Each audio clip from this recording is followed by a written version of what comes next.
కట్టప్ప తల్లి సమర శంఖం పూరించు.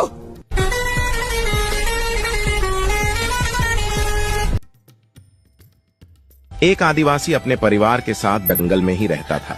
उसने और उसके परिवार ने कभी आईना नहीं देखा था। एक दिन जंगल में उसे शीशा मिल गया। उसमें खुद को देखकर समझा कि उसके बाप की तस्वीर है और वो उसे अपने घर ले गया और रोज बातें करने लगा। उसकी बीवी को शक हुआ। एक दिन जब उसका पति घर से बाहर गया हुआ था तब उसने वो शीशा निकाला। खुद अपनी शक्ल देखकर बोली, अच्छा तो ये है वो कलमुही जिससे मेरा पति रोज बातें करता है। उसने शीशा अपनी सास को दिखाया तो सास बोली, चिंता मत कर, शुक्र मना, बुढ़ी है, जल्दी ही मर जाएगी।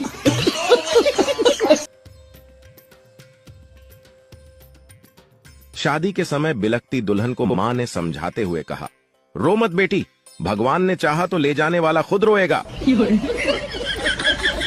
चूहे भी साले इंजीनियर होते हैं, सालों को सब पता ही होता है कौन सी तार काटने से मशीन बंद होगी। एक गांव में एक महिला सरपंच का चुनाव सिर्फ एक ही बात पर जीत गई, क्योंकि उसने अपने भाषण में कहा कि अगर मैं जीत गई तो आधी रात में भी आपके काम आऊंगी।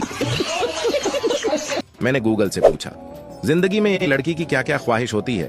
आज 7वां दिन है, गूगल चुप होने का नाम नहीं ले रहा है।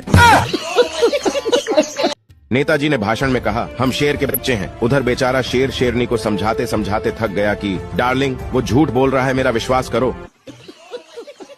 कल एक भाभी जी ने मुझे देखकर स्माइल दी। मैंने 50 रुपए के नोट पर अपना नंबर लिखकर दे दिया। उसने आगे जाके गोलगप्पे खा लिए। अब मुझे सुबह से 10 बार मैसेज आ चुका है, कैसे लगे गोलगप्पे। रात में मालिक ने नौकर से कहा, मच्छर मार दो, बहुत हो गए हैं। नौकर आलस में पड़ा रहा। थोड़ी देर बाद मच्छर फिर गुनगुनाने लगे। मालिक ने फिर नौकर से कहा, मच्छर मारे नहीं क्या। नौकर ने मालिक से कहा, मच्छर तो कब के मार दिए, ये तो उनकी विधवाओं की रोने की आवाजें हैं।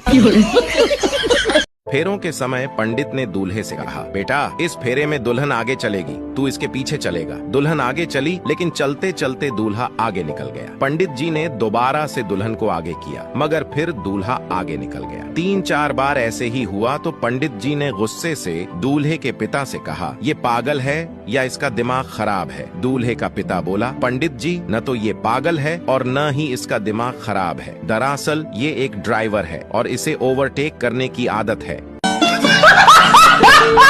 पप्पू पुलिस स्टेशन जाकर बोला, मुझे फोन पर जान से मारने की धमकी मिल रही है। इंस्पेक्टर बोला, कौन दे रहा है धमकी। पप्पू बोला, बिजली वाले, कहते हैं बिल नहीं भरा तो काट देंगे।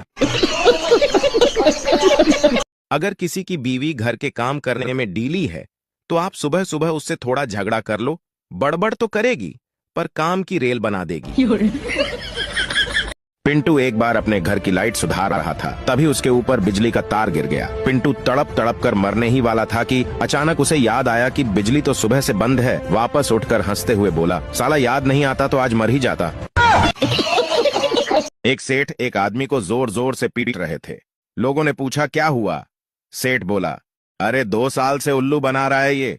जब भी पैसे मांगो कहता है कि पत्नी हॉस्पिटल में है और मुझे आज पता चला कि इसकी पत्नी नर्स है।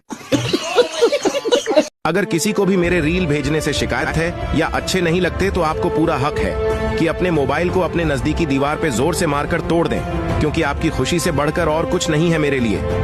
धन्यवाद।